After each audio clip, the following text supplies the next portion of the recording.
On the 15th of September 2015, Toby Fox released Undertale, an Earthbound-inspired RPG in which quote-unquote no one had to die.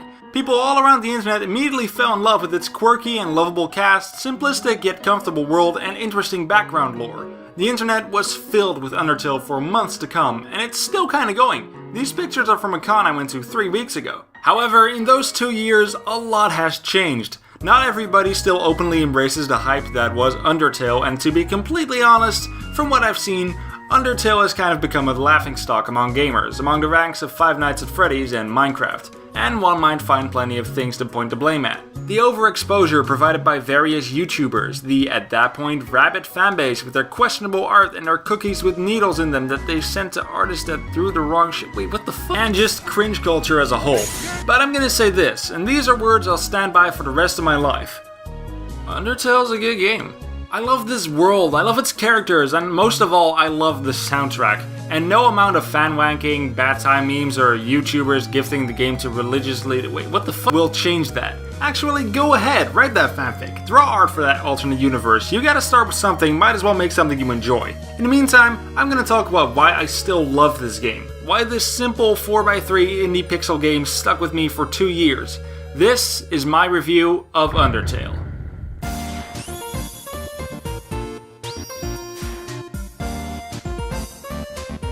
Alright, now where do I begin? When you start up this tale of Under, you are treated to an opening cutscene that tells you the events that led up to this game. Humans and monsters once lived together, but war broke out with the humans victorious and the monsters banished to the underground, with no means of escape. And there's a mountain that no one ever returns from, and this kid just goes in and you can figure out the rest. You enter your name and assume direct control of the child. The main goal of the game is to make it out of the underground back to your home, wherever that is. Along the way, you'll meet a whole bunch of people like Goat Mom, and Papir, and Undies, and Elvis, and look everybody, it's Ness Earthbound. Yes, thank you, I know, it's really funny. I'm just gonna continue with the character. Oh, it's still going, okay. Most of these characters are very fun and interesting. In my opinion, they're the best part of the game. The dialogue is very good. I was smiling the whole time when I first played this game, with all their puns, their visual gags, and their heavy emphasis on the subversion of expectations. Undertale is very much centered around that concept, and not just when it comes to dialogue, but also gameplay. Undertale is an RPG. You walk around the world and every now and then you encounter a monster and enter a fight. You can do the basic thing and fight until you emerge victorious, earning you gold and EXP, but you can also decide to talk it out, get to know the monster. Maybe the monster doesn't really want to fight, meaning you can spare them. By sparing monsters you will earn gold, but no EXP. You won't level up, and by that extent you won't grow stronger, leaving you vulnerable to enemy attacks. This is where another interesting bit of game design comes forth. Instead of just taking damage, you're put in some sort of bullet hell square where if you successfully avoid everything thrown at you, you won't take any damage. If I recall correctly, every single monster, of which there are many, have unique attacks and patterns for you to memorize. Not only that, but monsters can also attack you in groups, leading to combinations of those attacks. This keeps the many fights you'll have from being repetitive, at least the random encounters. There are also one-of-a-kind monsters, which you fight only once and usually have a bit more work put into them.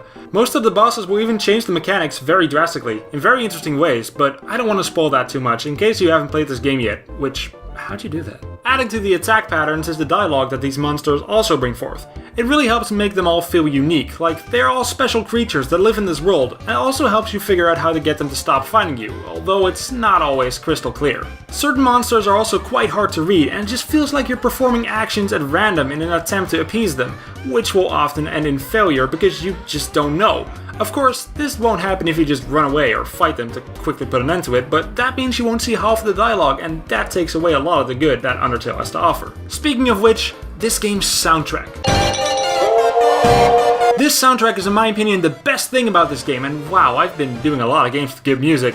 Every single track is memorable and earwormy, and it's filled to the brim with leitmotifs, references to other songs in the game. You can sometimes tell two characters or places are related because they share some musical references. For example, here's the theme of the area called Waterfall.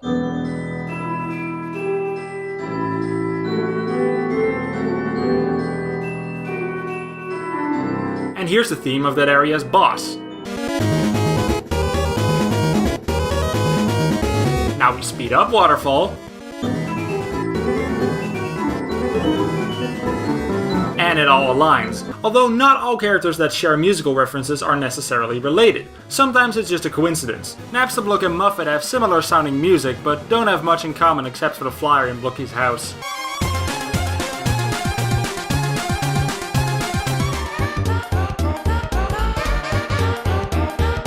Even outside the game, the soundtrack is very fun to listen to. Also worth mentioning is the many covers that people have done, with special mentions to Determination by Rich EB and Ace Waters, which are just pure eargasms to me, especially Rich's stuff. And as you would expect, the music fits all the areas perfectly, although I gotta admit that the music in the waterfalls is a bit overdramatic.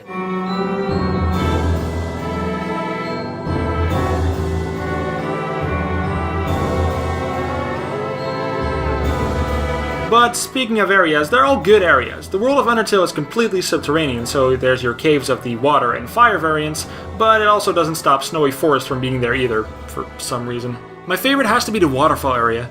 It's really beautiful, especially in the places with all the glowing cyan water and fungal growths. I also get a kick out of the snow area because of its comfy music. And dogs. This game likes dogs. Toby Fox is a dog. You're gonna be seeing this little guy everywhere. Speaking of artist avatars, look at Timmy. Look at her attacks. Look at her shop. Give her some money. Send her to Kool-Aid. Look at her go. Now buy the Temmie armor. Although before you can do that, you gotta...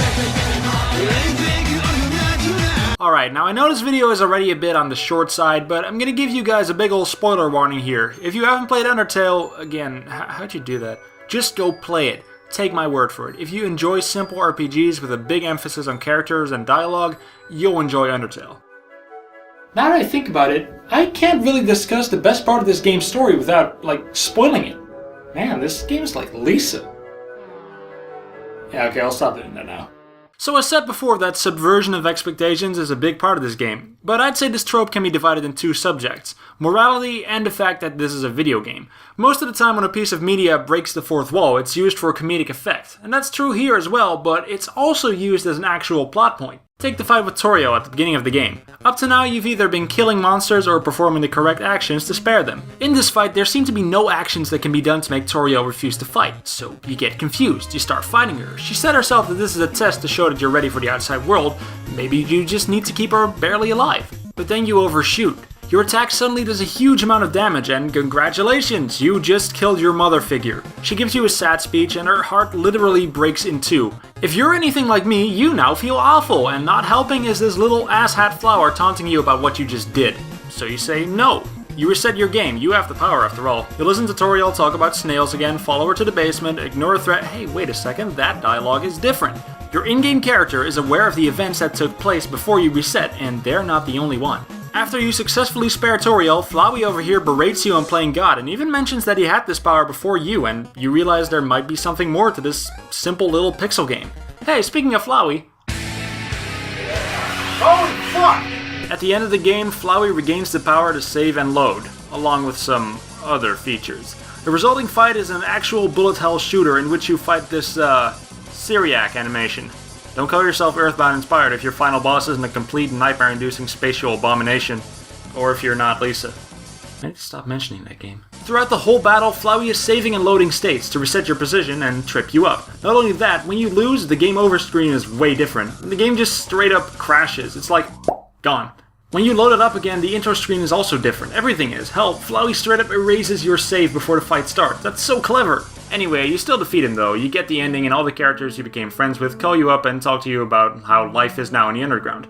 But this ending is not at all satisfying, and Flowey agrees. You see, this is the neutral ending. The ending the game wants you to get is the so-called pacifist ending, which you can get by not killing any monsters. This unlocks a bunch of fun scenes with the rest of the major characters and one really creepy area in which a huge amount of plot is explained to you with some really clever twists, which you of course already know about if you've played the game, so I won't talk about it. I mean, you have beaten the game, right?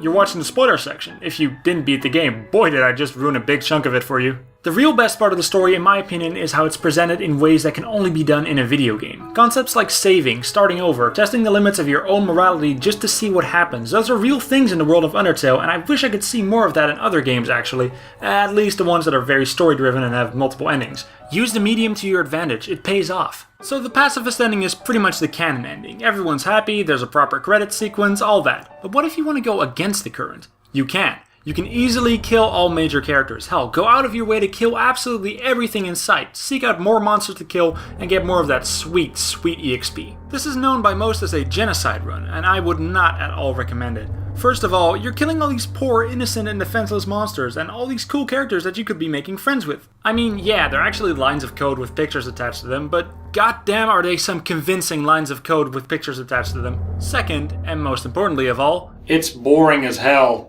Hours upon hours we filled with you grinding until there's nothing left to kill, literally sucking the soul out of the game. And for what? 2 insanely hard boss fights in the game's second half? No thanks, not interested. And the real kicker is that if you complete this once, you'll never be able to get the true pacifist ending without some kind of sick twist at the end. Screw that. Oh hey, the people from the Spoilerscape are back, how you doing? This is pretty much the end of the video, and all I have left to say is play Undertale. I can imagine a lot of people being turned off from this game because of its large internet presence, but I don't think it's really a good reason. When I played Undertale again, I thought I was going to fall half asleep during the dialogue because I already knew everything the game would throw at me.